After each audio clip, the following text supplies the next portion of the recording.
All right, so this is the Conspiracy Broadcasting Network where I just upload the factual, objective experience of my reality, where I have thousands of people, hundreds of thousands of people orchestrating a campaign of subversion. The mantra is also known as COINTELPRO, from my understanding, which was supposed to be um, extinguished back in the 60s, 70s. But however, this is ongoing, and the CIA has been known to impose this type of crowd control, crowd influence on many people, past, present, and they have a lot of plans for the future, apparently. Um, they've been known, intelligence agencies, to um, target celebrities, kids, all of this stuff that I'm saying you can just read up on. Nothing that I'm saying isn't true. Nothing that I'm saying you can't just go and literally just type in things like Project Prism. Um, you can look up the Church Committee report with Edward Snowden. You can look up FBI's history, CIA's history, and then there's other agencies out there. There's like 17 of them, probably a little more, and there's things that people just don't know. They predict the future, XYZ. Yesterday I had um, posted blogs on um, people yelling and screaming and all this fear mongering in the past couple weeks, romance and all these women inundating me with stimulus and attention, but they have no long-term goals to be, or to discuss, to like get to know me. Their purpose is to like come in, act like they're friends, give you like this flirtatious vibe, and then just leave.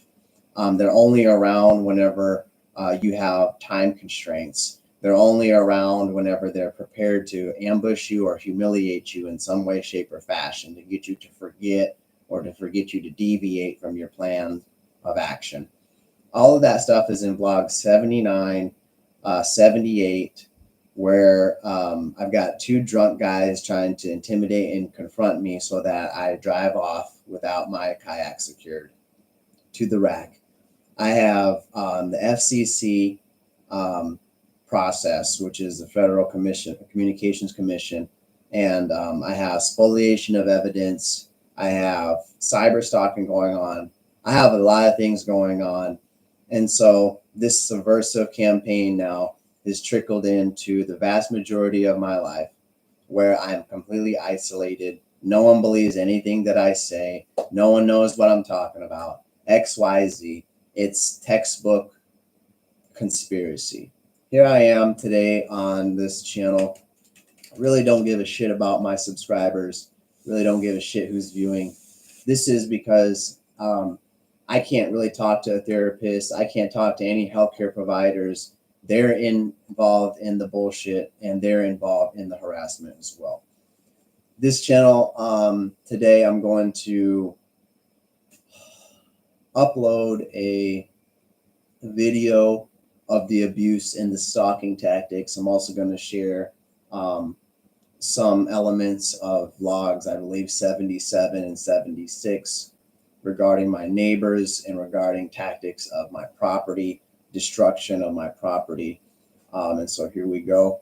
Yesterday, I did a little trip to go do some fishing, one of my therapeutic activities to get away from the stress. A lot of women try to get me to hang around and do drugs with them. I don't partake in that bullshit. Okay. So kayak fishing is my drug, and there's no other like it.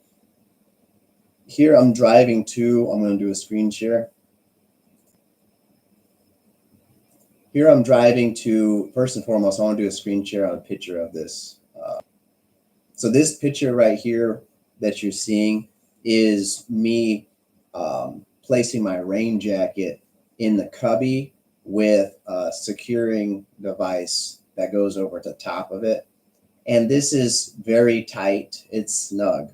When I was driving, though, I was doing 55 in a certain area. There, the arm kind of slipped out, and it gave me a false pretense that the whole thing was coming out. Okay, so it gave me a false pretense on the trip down yesterday. This is after I made the 4 vlogs, 76, 77, 78, and 79. Okay, they want to antagonize me yesterday evening. So look at the dates in which I made the vlogs, 79, 78, and the times when I posted those. And immediately afterwards, that afternoon, around 1 o'clock, okay, I decide I'm going to go fishing and blow off some steam. And they're there to ambush me. Okay, so I'm going to come off of that. You've seen the condition and you've seen the appropriateness of its security. So now we go to video product. Okay, we're going to go back here. And first and foremost, we're just going to take a snippet of the vehicles. You're going to just kind of, I didn't go all the way from the house, but the snippet here shows the same bullshit as before. The white SUV stuff. For some reason, it's trying to slide over top of it. I don't know why. Let's play. It's being choppy for some reason. I have no clue why. Now it doesn't want to play. It's skipping this section. I don't know why. So let's see if we can just play it. So I'm at this intersection and they've got the whole white SUV deal at the intersection. I don't know why the video. I mean, this is why I built a $3,000 computer with 16 fucking cores and all the hype, and now it's not playing effectively. It's always a problem, right? It's always a problem. All your fucking electrics is always a problem. So everything's updated, but they've got these green screens for some reason clipping in. I don't know why that is. So anyways, I'm just going to fast forward and bypass all the white SUV stuff that continues to perpetually haunt me. And we're going to kind of move it forward like this. And at this point in time, about right here, I'm pulling into this church because up here, the arm is kind of coming down, and it gave me a false pretense that the whole jacket was coming out, but it wasn't. It was just that the arm slipped. So I come around right here, and I get to pulling out on the parking lot. I walk around, and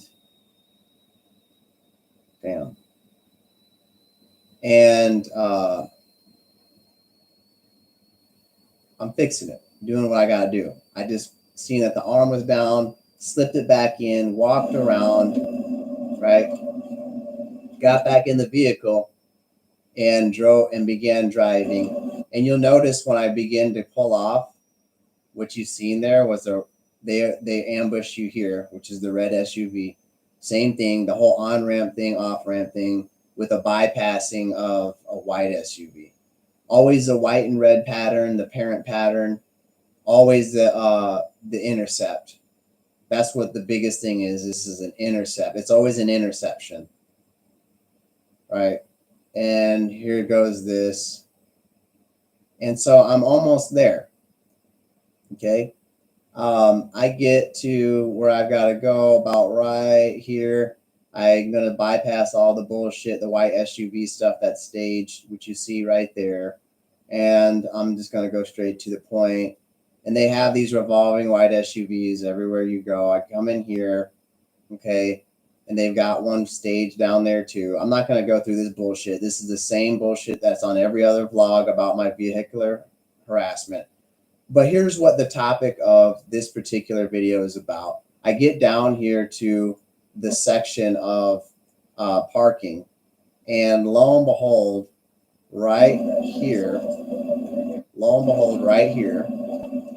okay, as I'm coming in, right here is a jacket hanging off of a tree.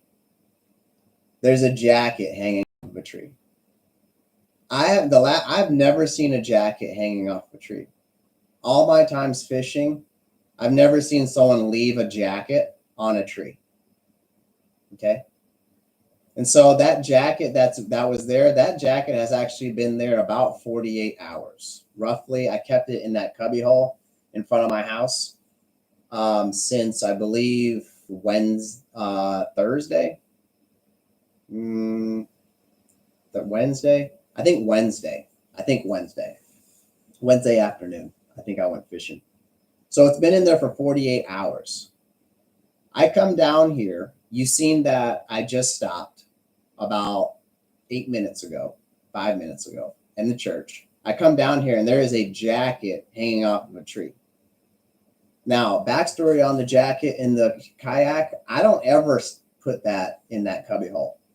I can't remember the last time I left a jacket in the cubby hole, and I can't remember the last time I actually stuffed it in the cubby hole like that and actually drove with it. Okay. And so I can't remember the last time I've ever seen someone leave a jacket on a tree, just leave it there. So this is what I'm talking about. This is the stalking that I'm talking about. This is the surveillance that I'm talking about. Okay. This is the remote surveillance and the harassment and the abuse that I go through. Okay. 1 second.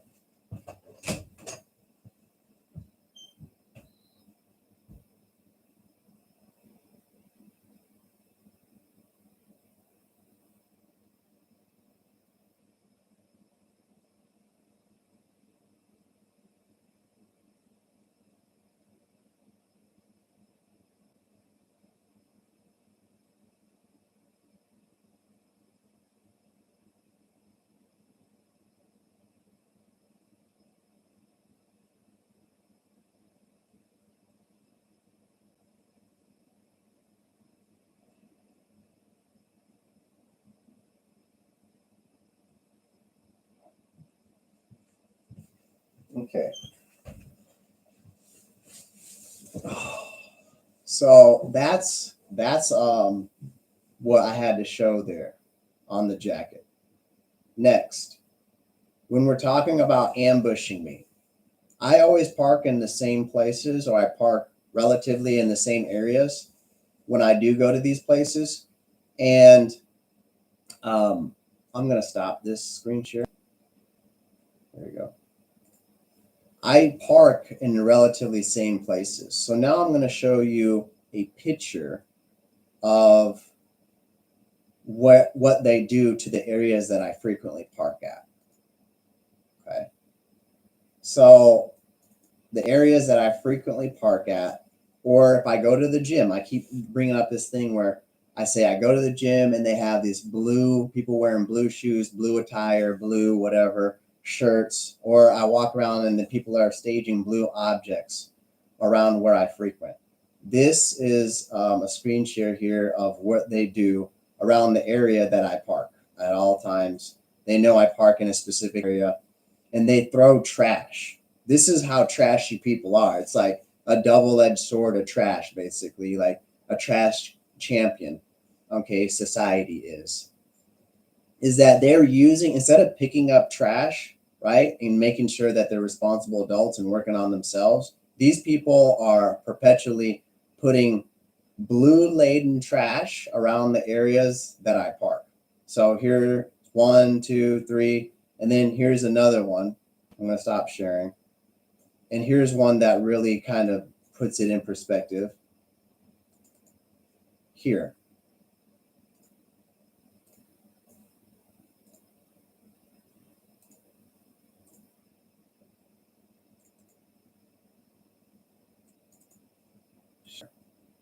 Whoops, wrong one.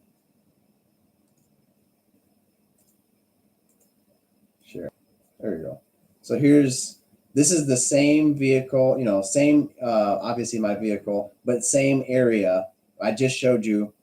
It's the same area. And what they do is they take all of these blue articles of trash and they lay it all around the area where you load and unload your equipment. So I literally lay my kayak right here.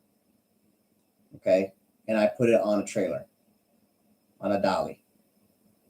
And I unload and pack it and do all of that stuff with my paddles, my gear, my net, my fish finder, my batteries, everything. I take all this excess time before I head into the water to load and equip all of my gear, and I do it right here. Matter of fact, you might be able to see, this is kind of like an outline of a kayak a little bit, but there's a wheel outline right here and right here. This is where I do it. And what they do is they take all this inanimate objects, all this trash, and they keep the same color blue. And then what they have here is all around the area where you do that. And they know that you're coming ahead of time. They know that you fish, and they know where you paddle, where you kayak, etc. They know exactly where you go, and then that's archived.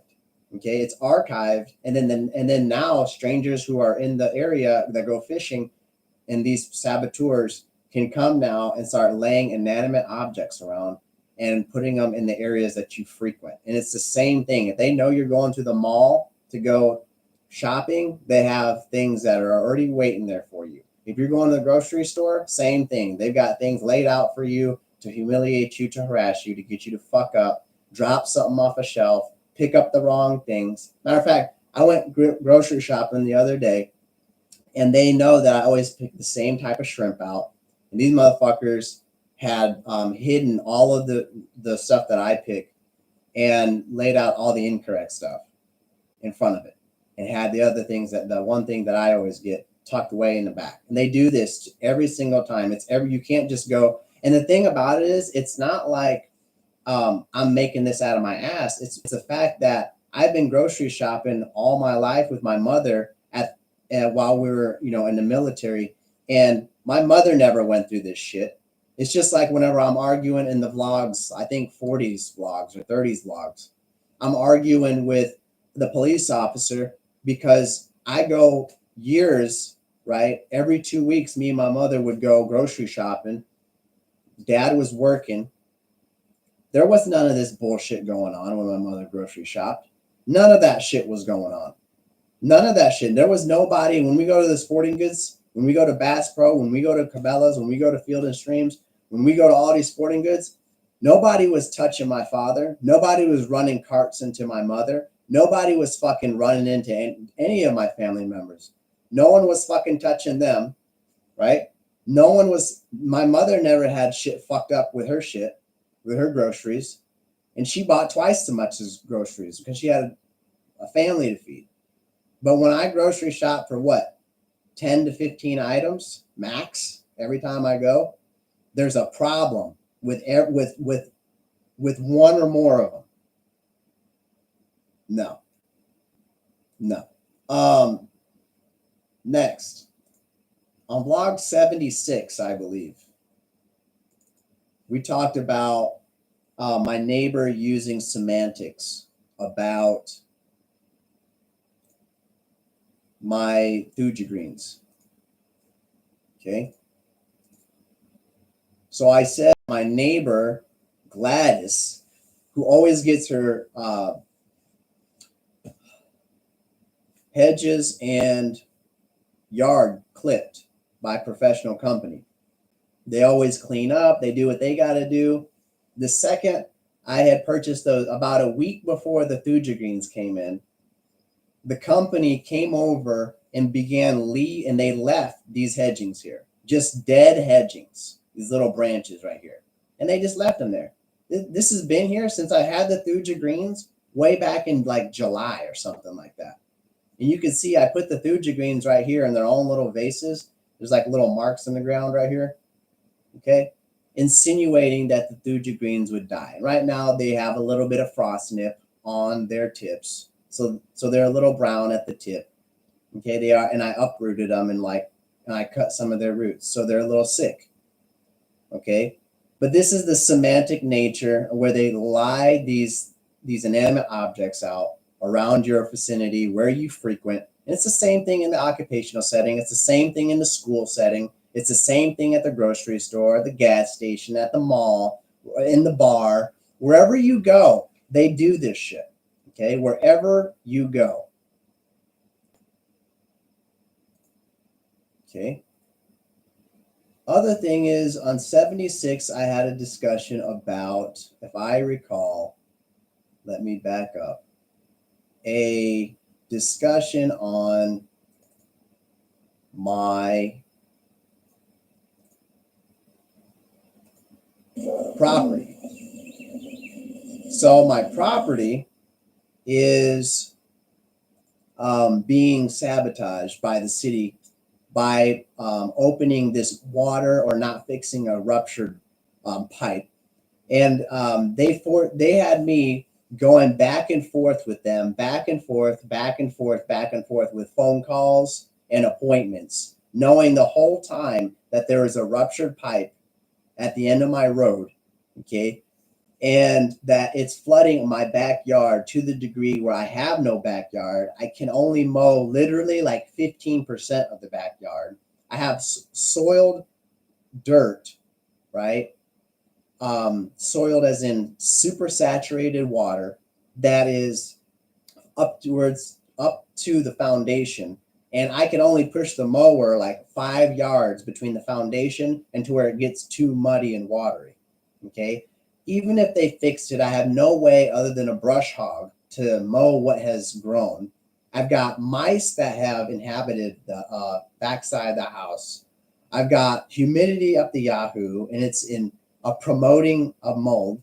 I've got the neighbor or somebody has taken a green dumpster. And this is what I don't get, because it's like society is being trash. And then on top of that, this is like a double-edged sword of trash, like trash kings. They're taking trash and then using it as a form of abuse. So I had to call, I forgot, a week and a half ago, I believe, the city to tell them to come get a green cart, okay, out of the woods.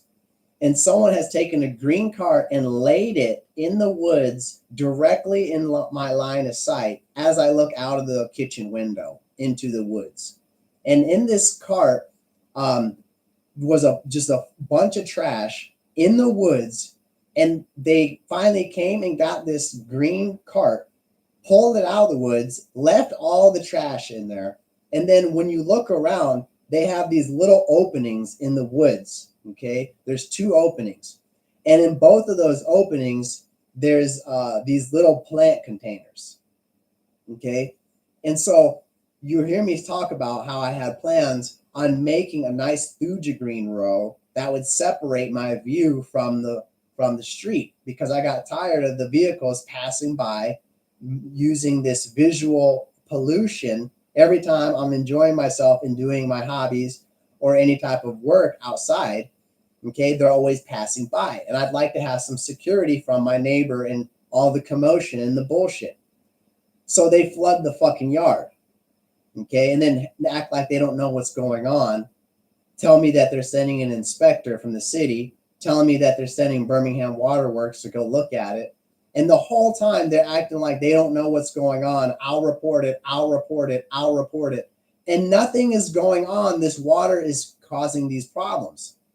And so I go back there, take a photo, and sure enough, there's water blowing out of the ground.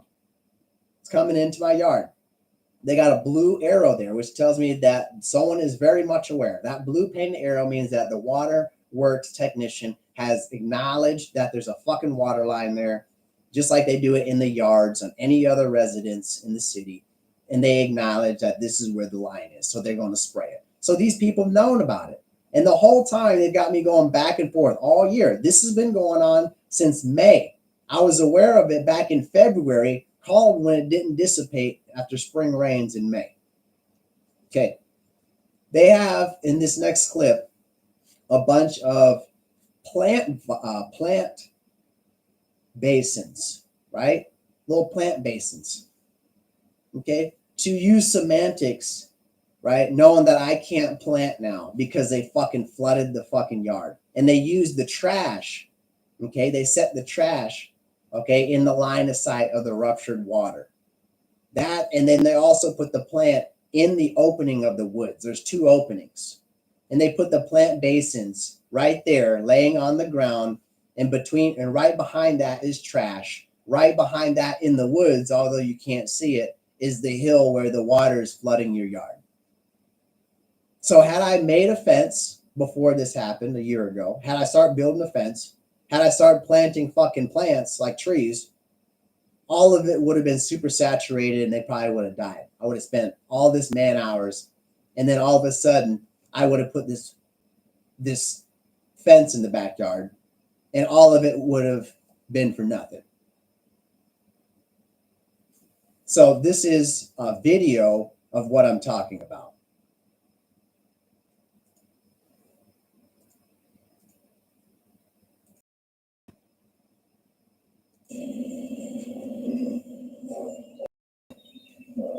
let's start from the beginning. So this is the first opening. In the first opening, you can see the trash right there. So in the first opening here, there's the trash right here. This is where the green dumpster is. And then at the end of the road ends over here on the right. In the woods, right behind this trash, literally in the line of sight of this trash, right here is this hill, and it's got water coming and just spewing water out like a creek down into the city of Birmingham has initiated a trash pickup and like this project. They're trying to better the community, right? And so what you have using these things that they don't give a shit. They're willing to use this to abuse you and be irresponsible. And so, long story short, they left the trash on the ground here. They took the green cart out. And what's left here is what you also don't see is there's a few more like plant basins in here. So when you look in the alley right here, and I guess the animals like the rabbits come through here or something, there's these plant basins, right? And again, this is all about targeting my thuja greens and targeting my plans. And when you have plans, this is what they like to do. They like to use these semantics to abuse you, knowing that they're going to leave this here also, and they're just going to leave it, and you're going to have to pick it up. I had plans to make a little path through here or something, whatever. It's actually the state's property. I was going to let the dogs like run and stuff like that. And so anytime I have plans, even if I'm thinking to myself and I don't actually verbalize it, they are already ahead of me and anticipating what I'm thinking. In this case, they're here to abuse the